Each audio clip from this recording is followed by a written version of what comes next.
On behalf of all Arkansans, I also want to express my condolences for the soldiers whose lives were lost in the crash of 2 Black Hawk helicopters near Fort Campbell overnight. It's a terrible tragedy for all their families and the 101st community. And if you've served time there, as I know General McConville has served more than a day or two at Fort Campbell, it's especially hard-hitting.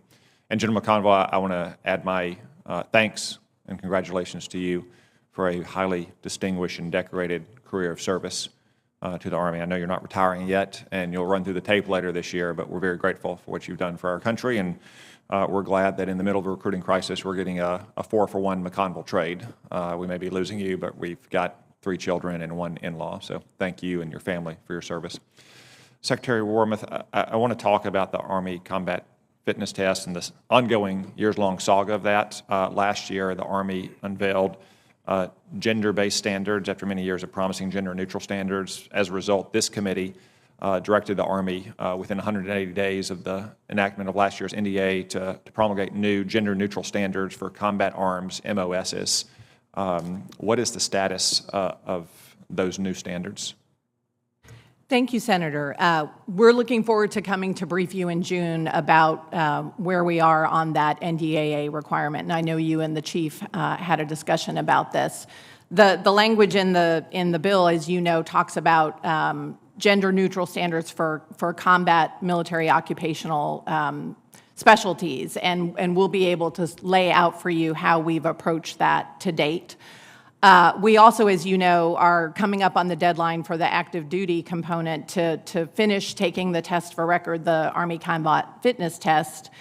The Guard and Reserve folks have until October to take that test for record, but we can also give you an update on the data that we're seeing from that and what we can take away from that and what we can learn in terms of how we might adapt the ACFT going forward.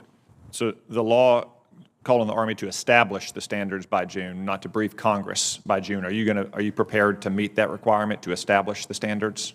We actually have standards in a DA-PAM that lay out requirements for all of the combat MOSs that are gender neutral, and we can brief you on those. Can you tell us what those combat MOSs are today, or what branches at least? I believe that we have them for all of the MOSs, Senator. Okay. But it's your understanding that the expectation of this committee is that we have a single standard for the combat arms branches, and then for all the other non-combat arms branches, there be a male and a female standard?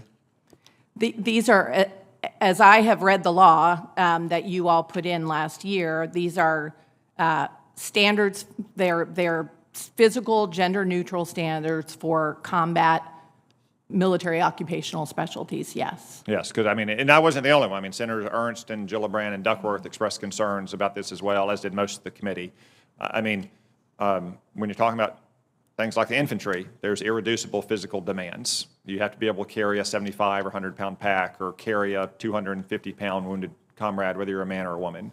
Or if you're in artillery or armor, you have to be able to handle shells that can weigh up to 100 pounds.